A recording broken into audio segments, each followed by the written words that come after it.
There are two important foundation stones for BioSpirituality, and I share these with you because I think one of them in particular will be something that many of you already know, but may very likely have neglected.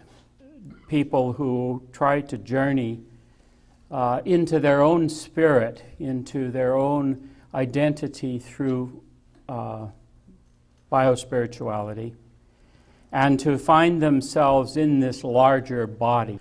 I try to help them use the teacher that's in themselves that's already available. That's my approach, because I think if you can find places inside in your body that are experiences that you can learn from that are not, you haven't built up walls around them, and you haven't develop defenses against touching them, that you can move much faster with. So the first of my experiences that prepared me for this journey really was that my mother passed on to me the habit of felt sensing. But it was restricted. It didn't apply to all things that happen in life. And it was the habit of attending to felt senses in myself in relationship to art, and especially in relationship to nature. I live in the Sierra Nevada mountains, and so the Sierra Nevadas were very close to us, and my earliest experiences of this were from the time I was a baby, really, until I was 6 or 7. Everything that was there, from little tiny ants to wildflowers, to the sound of the wind in the trees, to the thunderstorms that came in the summer, the sounds of birds and woodpeckers. And my mother would say to me, she would say, "Let's just be here and be mousy quiet." That was her word.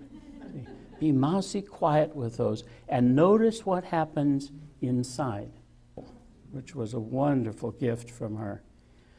But the deficiency was she never taught me how to be that way with the things that were scary, the things that hurt, the things that happened at school that frightened me, and all the so-called negative things. Now, I've noticed is that people who do really original creative things in their lives, whether it's dance or composing or art, people in those areas oftentimes have developed the habit of felt sensing. But what I also find out is that they don't know how to apply this to the rest of life.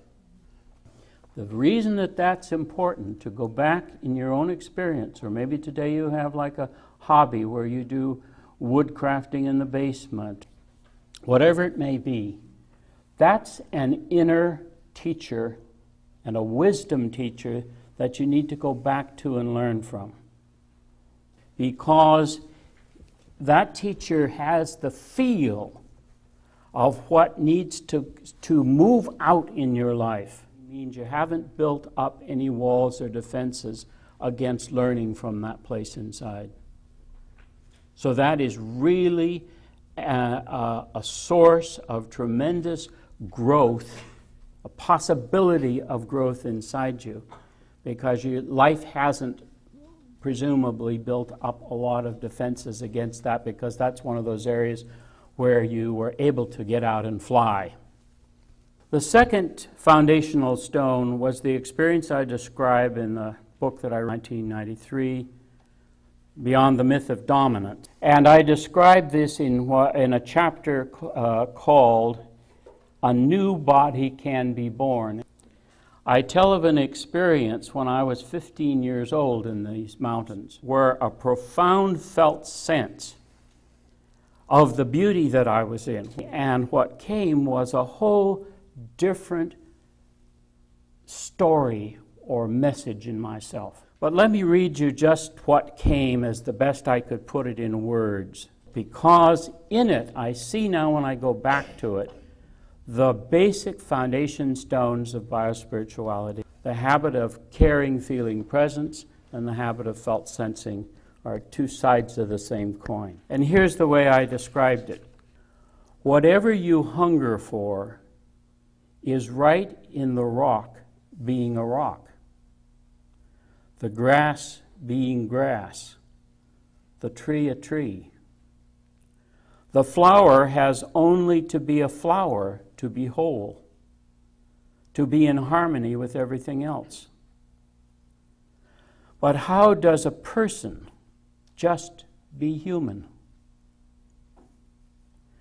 Unlike the trees and flowers, people are confused about what it means to be human. So you will have to spend the rest of your life looking for the answer yourself. That was what in a sense, a mission, a whole direction came out of that, looking for what does it mean to be human. Look not with your mind, but with your body.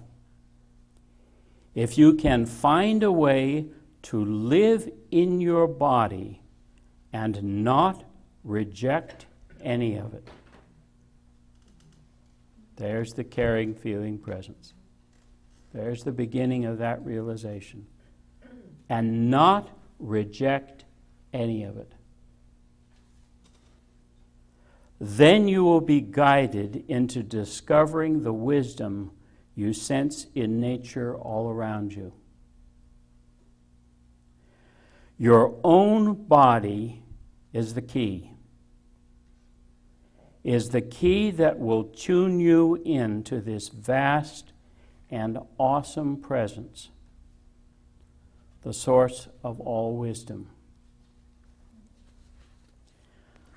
Now, from these two foundational building blocks, I think I always knew from that time on that to be more human meant to find a way of living within the body's felt senses. This felt sensing, this level of knowing, balanced the limitations of cognitive knowing, which was so stressed at school.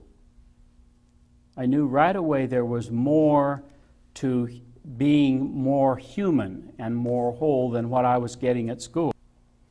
And from the very beginning, to me, it felt sacred.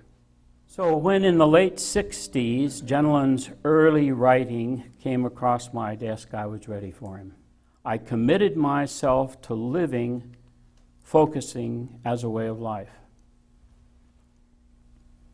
So spirituality for me at a very early age meant entering into this process of connecting as a lifelong journey.